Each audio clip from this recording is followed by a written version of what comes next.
یعنی استقامت کا حکم اس لیے دیا گیا ہے کہ ہم اپنے ایمان کے دعویٰ میں کتنے سچے ہیں اس کی آزمائش ہو۔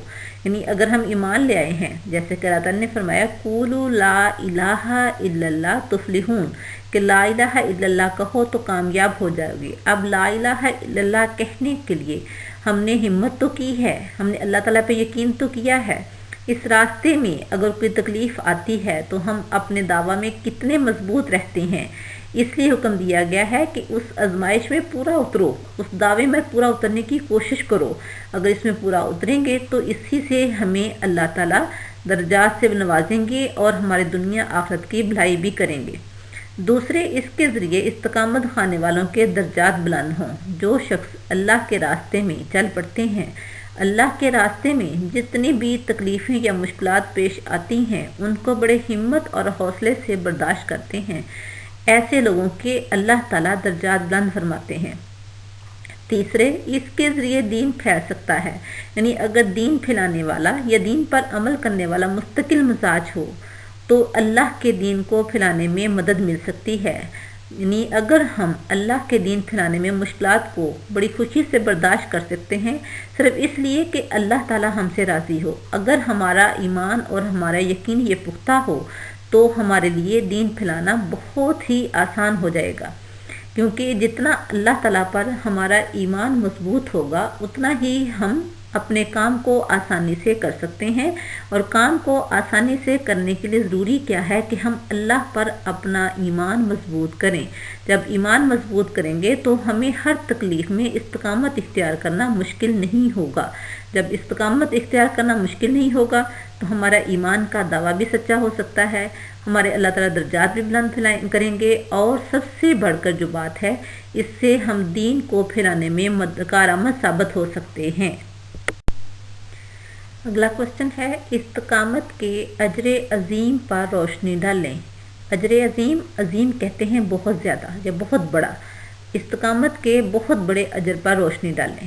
تو آنسر دیکھیں، صبر و استقامت کے اجر عظیم کے بارے میں اللہ تعالیٰ کا فرمان ہے، یعنی اس بارے میں اللہ تعالیٰ کا فرمان ہمارے لیے کافی ہے کہ اللہ نے کتنے زیادہ درجات بلند کیے ہیں ان لوگوں کے لیے جو صبر و استقامت سے کام لیتے ہیں۔ تو آئیے اس کا آنسر دیکھتے ہیں۔ جن لوگوں نے کہا کہ ہمارا رب اللہ ہے اور پھر اس پر ڈٹ گئے، یعنی جنہوں نے اللہ پر ایمان لے لیا، اللہ تعالیٰ پر ایمان کو مضبوط کر لیا اور پھر اس بات پر ڈٹ گئے، تو ان پر فرشتے یہ خوشخبری لے کر نازل ہوتے ہیں کہ نہ تم خوف کھاؤ اور نہ غم کرو۔ تو فرشتے ان پر یہ اللہ کی طرف سے خوشخبری لے کر آتے ہیں۔ کیا خوشخبری ہے؟ کہ نہ تم خوف کھاؤ اور نہ تم غم کرو۔ یہ خوشخبری اللہ تعالیٰ دے رہے ہیں۔ تو آپ دیکھیں کہ یہ کتنی بڑی خوشخبری ہے۔ جو چیز اللہ تعالیٰ اپنے بندے سے وعدہ کر لیتے ہیں اس میں کسی قسم کی بھی کمی بیشی کی گنجائش نہیں ہے۔ اور اس جنت کی نوید پر خوش ہو جاؤ جس کا تم سے وعدہ ہے۔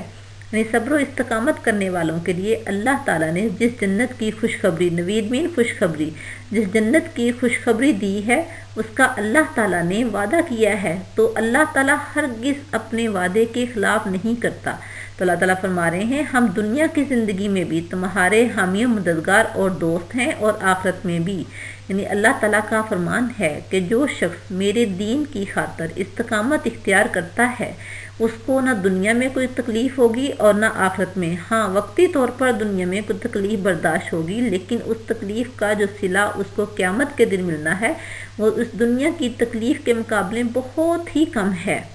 جس چیز کا اللہ انسان سے وعدہ کر رہے ہیں خوشخبری دے کر، وہ جنت ہے۔ اور جب ہم دنیا میں آئے ہی اس لیے ہیں کہ ہم اللہ کو راضی کریں، اور جس کو اللہ دنیا میں خوشخبری دے رہا ہے وہ کون خوش قسمت ہے؟ صبر و استقامت سے کام لینے والا۔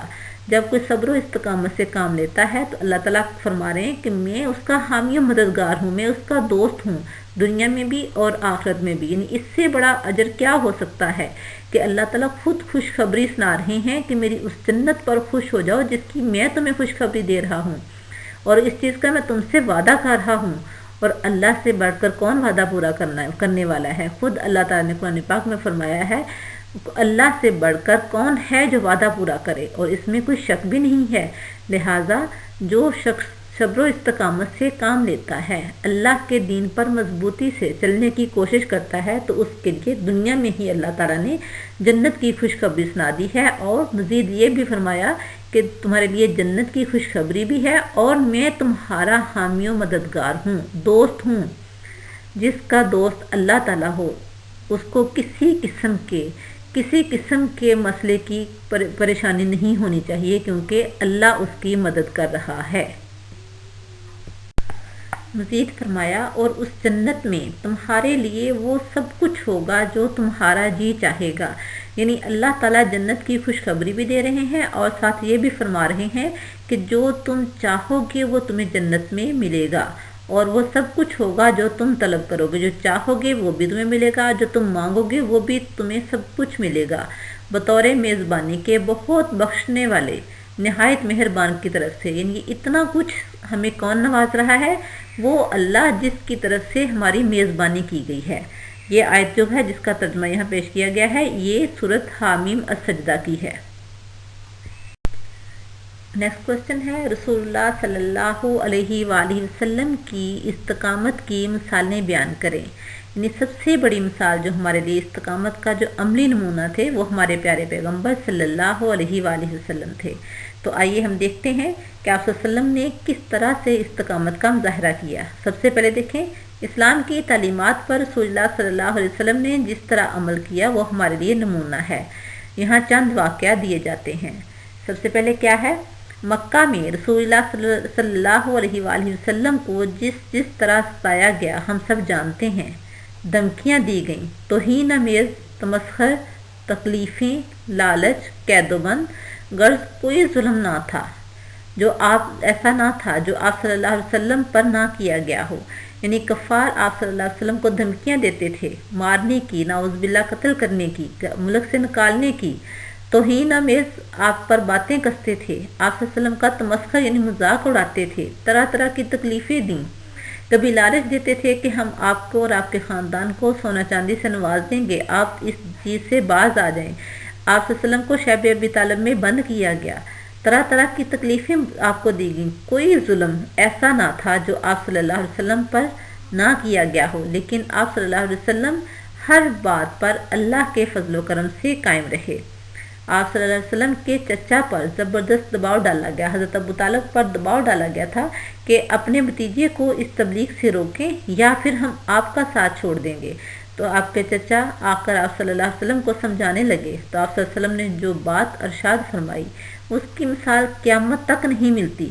یعنی آپ صلی اللہ علیہ وسلم اللہ کے دین کی خاطر قائم رہے، نہ کسی کے مذاق کو آپ کی پرواہ کی، نہ کسی کی تکلیف کی پرواہ کی، نہ قید و بند سے گھبرائے، غرض تمام تکلیفوں کو استقامت کے ساتھ برداشت کیا۔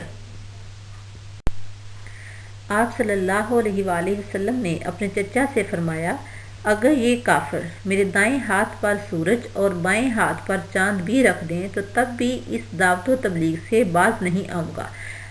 آپ صلی اللہ علیہ وسلم کا یہ مضبوط ارادہ، آپ صلی اللہ علیہ وسلم کی استقامت کو دیکھ کر آپ کے چچا نے فرمایا تھا، اے میرے بھتیجے جاؤ، آپ اپنے کام پر قائم رہو، کوئی بھی آپ کو تکلیف نہیں پہنچا سکتا۔ اسی طرح غزوہ بدر میں تھوڑی سی نفری کے ساتھ ایک بڑی مسلح فوج کا مقابلہ کیا۔ مسلمانوں کی تعداد صرف 313 تھی، کفار 1000، اور ان کے پاس اسلحہ بھی بہت زیادہ تھا، لیکن یہ آپ صلی اللہ علیہ وسلم کی ثابت قدمی ہی تھی جس کو دیکھ کر صحابہ کرام نے آپ کی پیروی کی اور 1000 کے لشکر کو شکست کھانی پڑی۔ اسی طرح غزوہ احد میں انتہائی مشکل حالات میں زخموں کے باوجود ثابت قدمی دکھائی۔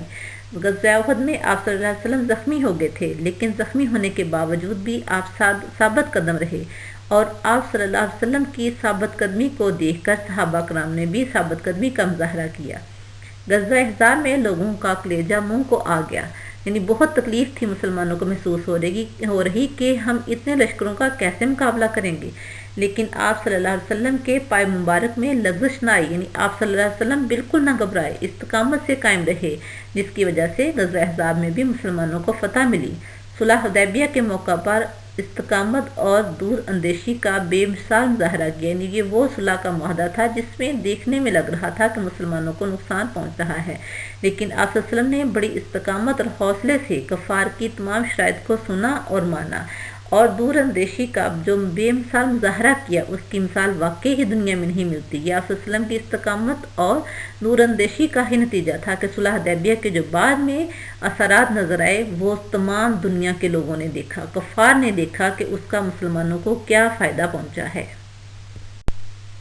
غزوہ تبوک کے حوصلہ شکن اور صبر آزما حالات میں آپ صلی اللہ علیہ وسلم نے استقامت دکھائی۔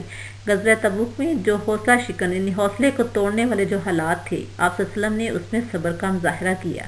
منافقوں کی سازشیں، تہمتوں کے تیر اور الزام تراشیوں کے ہتھ کنڈے، کوئی چیز بھی رسول اللہ صلی اللہ علیہ وسلم کو ذرہ بھر اپنے موقف سے نہ ہٹا سکیں۔ اتنی تکلیفیں برداشت کرنے کے باوجود بھی آپ صلی اللہ علیہ وآلہ وسلم اللہ کے دین کے لیے قائم رہے۔ رسول اللہ صلی اللہ علیہ وسلم ایک پہاڑ کی طرح مخالفتوں اور آزمائشوں کے طوفان کے مقابلے میں اپنی جگہ قائم رہے۔ جس طرح آپ صلی اللہ علیہ وسلم نے استقامت کا مظاہرہ کیا، کائنات میں آپ صلی اللہ علیہ وسلم کی ذات ایک بہترین نمونہ ہے۔ سفر طائف کا واقعہ بھی ہمارے سامنے ہے، یعنی آپ صلی اللہ علیہ وسلم نے زندگی کے ہر میدان میں استقامت کا مظاہرہ کیا اور مسلمانوں کو سبق دیا کہ مشکلات پیش آئیں تو کس طرح سے صبر کرنا ہے اور اللہ کے دین کی خاطر کس طرح سے استقامت کا مظاہرہ کرنا ہے۔ تو بیٹا یہ آج ہمارا کوشچن جو تھے جہاں تک ہم نے کر لیے ہیں، باقی نیکسٹ جو ہے وہ نیکسٹ لیکچر میں کریں گے۔ یہاں تک آپ نے اچھی طرح سے یاد بھی کرنا ہے اور اس کو اپنی نوٹ بک پہ نوٹ بھی کرنا ہے۔ السلام علیکم۔